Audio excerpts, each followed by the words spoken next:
Assalamu alaikum wa rahmatullahi wa barakatuh. Akkam jirtan daawwattoota keenya kabajamoo. Soomanni akkam eessa geenyee jirra laata? Arraafis waan sinqinuuf ta'a sagantaa gabaabduu takka qabadhee dhufeetiin jira.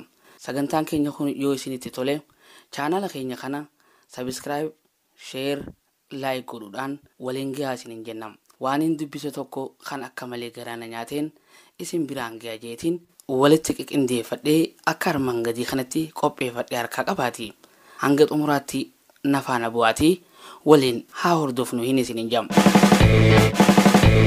Gurbaa umriin isaa waggaa 20 maqaa isaa sirriitti yaadadhu.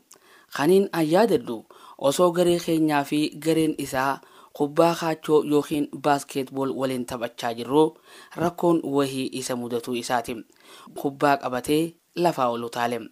Madaala isaa eeggachuu dadhabee duuda isaatiin lafatti jige. Hundi keenya isaa achumatti dhiisne gara taphaatti deebine. Nuti hundinuu gurbaan sun ka'ee nu wajji taphatti fufa jennee yaadaate turre. Garuu mucaan bakka sanii hin sochoone. Namoonni muraasni itti dhaqanii sochoosan. Gurbaan calliseeti jira. Walitti iyyanii ambulaansii waaman. Warrinis bu'aa tokko buusuu hin dandeenye. Gurbaan daqiiqaa muraasa dura nu wajjiin akka gaarii fiigaa taphachaa ture. Gurbaan qaamaan fayyaa qabu amma nu wajjiin hin jiru. Gara bakka irraa deebi'uun hin taane sanitti deemeeti jira. Yeroon gara manaatti deebi'u gurbaa santu na dura deddeemama. Osoo gurbaan lafa dhahee achumaan du'e sun na taate hoo. Silaa yoo na masgiida nageessanii narratti salaatanii boolla keessa na kaayanii gara mana isaanii deebi'anii miti. Yaa carraa kiyya. Gaafii hedduutu sammuu kiyya keessa na caca'e. Du'aaf qophaa'eetiin jira. Akka gaariitti rabbii wajjiin haasaweetiin jira. Salaata kiyya seeraan salaateetiin jira. Dalagaa kiyyatti rabbiin gammadee jira. Abbaa fi haadha kiyya haala gaariidhaan kunuunseetiin jira.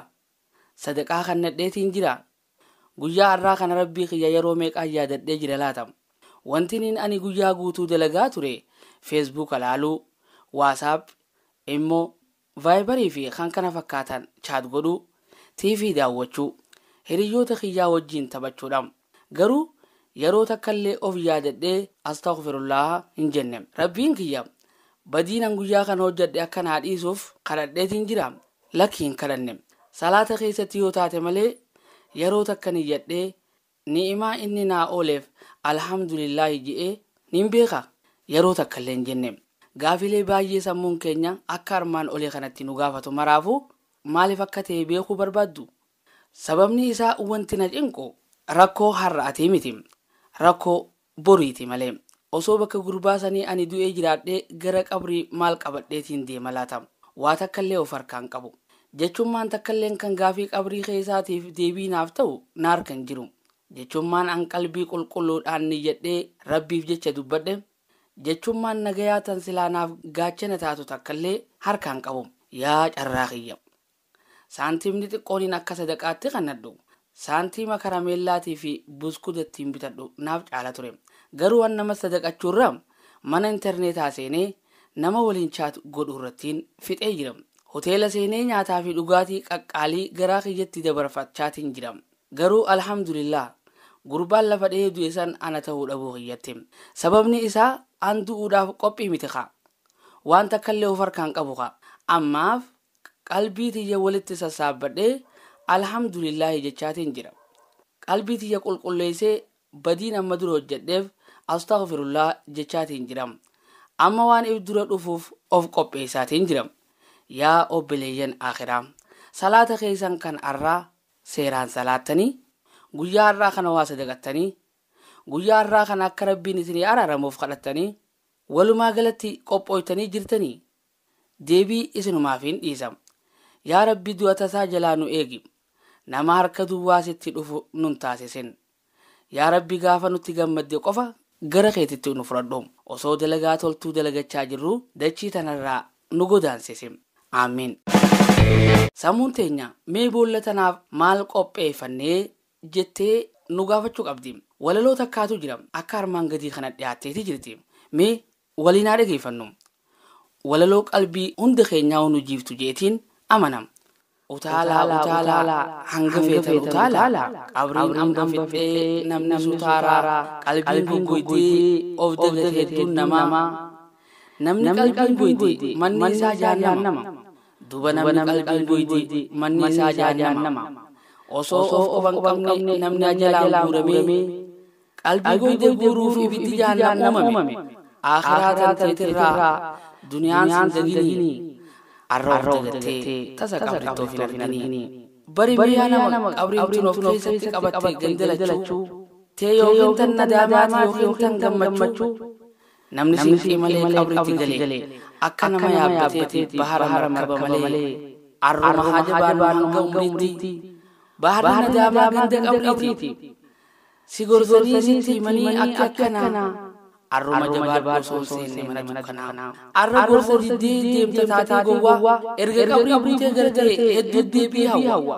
arruma waliiyyan kunoo waliiyuuni asumatti munaafiqaa fi muumina ta'uuni arruma waliiyyanii asumatti munaafiqaa fi muumina ta'uuni gaafa qabrii seenu namni guyyaan beeku maaltu sitti hime bakka malakumootiin itti seegu osoo kan dhibeen qabamee siree gubbaa jiru kan sila fayya qaba jedhan kunoo tasataru umriin ilaala guyyaan ajalaa meeqa kan kalaa jiruun eegan seene aljala ibaadaa jabaa je'anii gorsan islaamummaanii arra diddii gaafa qabrii seente abbaa himaanii wanni asirra yaa'u asirratti waraqaa ragaati qabriin ati biyyee qofa seetu sanduuqa dalagaati kullu nafsin zaa'iqatul mawti gaaf tokkodhaan du'aa sillee dhoyti arruma osoo jiranii mala ofii fayyuudha du'ata lafa boonseenaa yaabuuti kaluudha meeqa kana riibaa keessee itti dhuftu duutii malaayikaan riiba keessaa ruuhii keessaa fuutii ganama mana se'ee wayiteenni lafaa ka'u inni qabrii nakhireef munkariin bira taa'u yoo ibaadaa qabaate muuminaaf rahaa yoo nama of dagatee himee maaluma tahaa waan hundaa si laaffisee si qopheessee ibaadaa jabaa dhiiroo hanga dandeesse daqiiqaaf sa'aatiin gara ajalaan oofa ibaadaa dhaqadhaa hin ariinaa duniyaa qofa hin taadhu nama kan dhibee muumina of fakkeessu ni kadhanna rabbii keenya akka nu milkeessu hangana dubbadhee muree galata isaatii amma kunoo xumure kan koo isin jaalata dubbatti garaanii wassalaamu alaikum warahmatullaahi wabarakaatu je'ee isin maraanii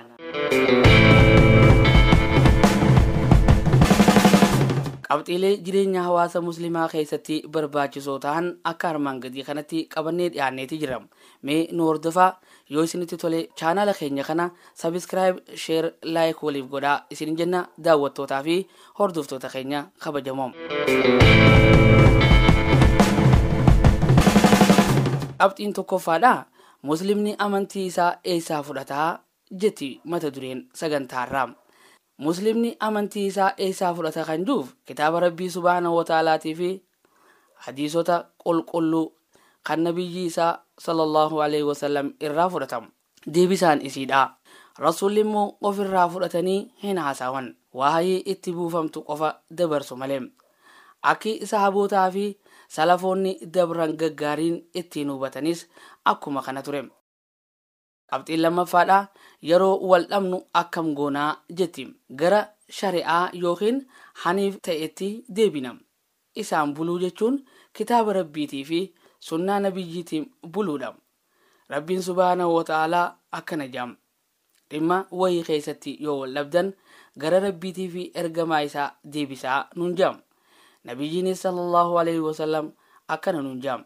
Waa lama kayyoo ittiin bultan hin jallanne isiniif dhiiseetiin jiraa nuun jedha. Waa lamaan sunis kitaaba Rabbiitii fi sunnaa yookiin hadiisa nabiyyi alamaati sallallahu alaihi wasallam.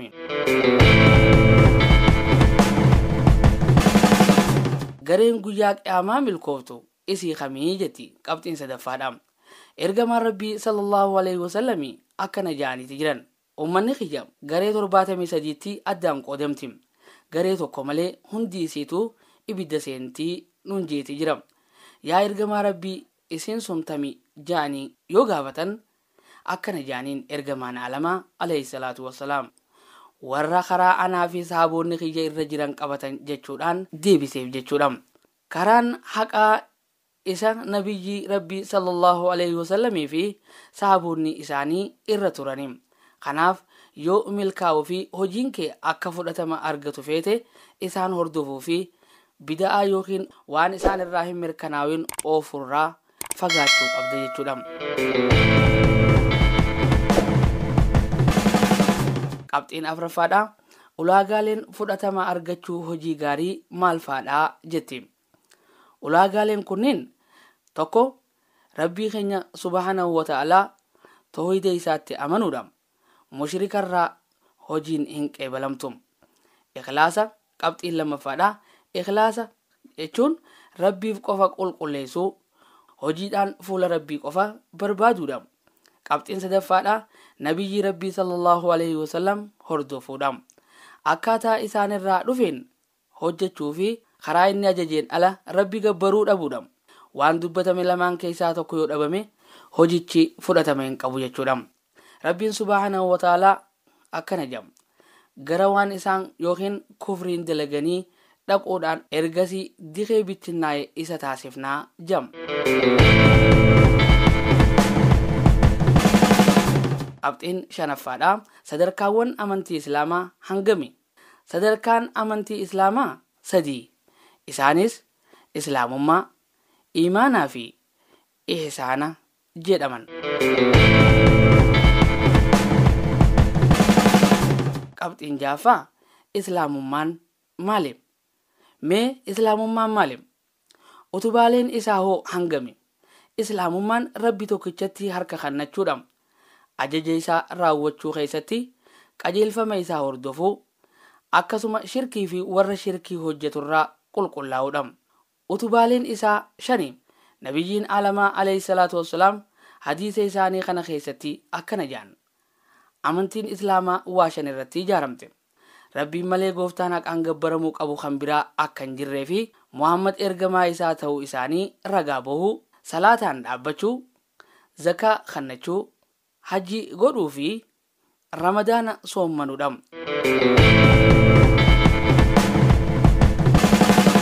Qabxiin inni 7ffaadha. Iimaanni maalii jetti. Iimaana kana utubaaleen isaa hoo hangami? Iimaanni yaada qalbiitiin, jecha arrabaatiin, dalagaa qaamaatiin, ajaja rabbii raawwachuudhaan ni dabalama. Cubbuu hojjechuudhaan immoo ni hir'ata jechuudha. Iimaanni rabbiin subhanahu wa ta'ala akkana jedha. Akka iimaana isaan irratti iimaana dabalataniif. Ergamaan rabbii sallallahu alaihi wasallam akkana nuun jaaniiti jiran. Iimaanni damee 70 wayitti qoodama. Irra caalaan isaa jecha laa ilaaha illallah jahuu yoo ta'u, irra xiqqaanis immoo waan nama rakkisu karaarraa kaasuudha. Saalfiinis damee iimaanarraa isa tokko. Rabbiin subhanahu wa ta'ala akkana jedha. Hojiin gaggaariin hojii gadhee ni dhabamsiifti nuun jedha. Utubaawwan iimaanaa 6. Nabiyyiin alamaa alayhi salaatu wassalaam hadiisa isaanii keessatti akkana jechuudhaan ibsaniiti turan. Utubaawwan iimaanaa 6 rabbitti amanuu, maleekota isaatti amanuu, kitaabota isaatti amanuu, ergamtoota isaattis amanuu, guyyaa maayyittis amanuudha. Waan namarra ga'u hunda yookiin qaddara toltus ta'ee hamtuu itti amanuu keetiin. Hiikni laa ilaaha illallah jedhu maali? Gabaabumatti ibaadaa waan rabbiin ala ta'eef gochuu dhiisanii rabbii tokkichaaf ta'uu akka qabu mirkaneessuudha. Qabxiin 9ffaadha. Rabbiin subhanahu wa ta'ala nu waliin jira. Eeyyee rabbiin beekumsa isaatiin, dhageettii isaatiin, argaa isaatiin, eegumsa isaatiin, hunda marsuu isaatiin akkasumatti fedhii isaatiin nu wajjin jira jechuudha. Qaamaan garuu qaamolee uumamaatti hin makamu rabbiin subhanahu wa ta'ala. Uumamarraa wanni beekumsa isaa qabus hin jiru. Rabbii keenya subhanahu wa ta'ala ijaan arguu ni dandeenya. Rabbiin duniyaa irratti akka hin mul'anne musliimoonni hundi walii galaniiti jiru. Aakhirratti garuu mu'minoonni obdii maashar irrattii fi jannata keessatti rabbi ni argu. Rabbiin subhanahu wa ta'ala akkana jedha. Ragaan isaatis unoote. Fuulli garii guyyaa san ni ifu. Gara gooftaa isaaniittis daawwattoota ta'uu jechuudhaan ragaa wajjin lafa nuu kaa'eeti jira. Qabxiin inni 11ffaadha. Faayidaan maqootaa fi sifoota rabbii beekuu qabu maali Jam wanti rabbiin jalqaba uumama isaa irratti dirqama godhe isa beekuudha. Ilmi namaa yoo isa beeke ibaadaa haqaa kan isaaf malu isa gabbaram. Rabbiin subhaanahu wa ta'ala akkana jedha. Beeki rabbiin malee gooftaan hin jiru. Cubbuu keetiif araarama kadhu jechuudhaan quraana keessatti dubbateeti ture. Rabbiin abbaa raamata bal'aa ta'uu ibsuun isaa akka isa kajeellu, abbaa qabina cimaa ta'uu ibsuun isaa immoo akka isa sodaannu nu taasisam. Kan imaan nama qananiisu isa qofa akka ta'e ibsuun isaa immoo akka isa galateeffannu nu taasisa jechuudha. Maqaa fi sifaata isaatiin rabbi gabbaruu jechuun beekumsa isaanii qabaachuu, hiika isaanii beekuu fi itti dalaguudha. Maqootaa fi sifoota rabbii keessaa kan gabrichi tokko tokko ittiin beekamutu jira. Isaanis akka beekumsaa fi raamataa qabaachuu, haqa dalaguu fi kan kana fakkaatani. Isaan keessaa wanni gabrichi yoo ittiin moggaafame arrabsamuutu jira ammas. Isaanis akka gooftummaa, caccabsummaa fi boonaatii fi kan kana fakkaatan faadha. Gabrichaaf sifoota irratti galateeffamuu fi itti ajajamuutu jira. Isaanis akka gabrummaa, hiyyummaa, fedha qabaachuu, xiqqeenya, hadhaa fi kan kana fakkaatan faadha. Gooftaan garuu isaan kanaan ibsamuun dhorgaadha. Uumamni rabbiin biratti irra jaalatamu isa waan inni jaalatuun ibsame yoo ta'u, rabbiin biratti irra jibbamaan immoo isa waan inni jibbuun ibsame ta'uu isaatii jechuudha. Dhaggeeffattoota fi daawwattoota keenya kabajamoo. Kana fakkaata gaa waan hin dubbisee fi dhagee fi hangaan beekurraa waniin walitti qindeeffadhee isin biraan gahaa ture. Kan hangaan maatti dhaggeeffatan kana sagantaan gabaabduu har'aan tanaaf walitti qindeeffadhe kanumaaniin xumuram. Yoo isinitti tolee ammoo subscribe, share, like godhuudhaan namoota hedduu bira akka gootaniin isin dhaammadha. Assalaamu alaikum wa rahmatullahi wa barakatuh.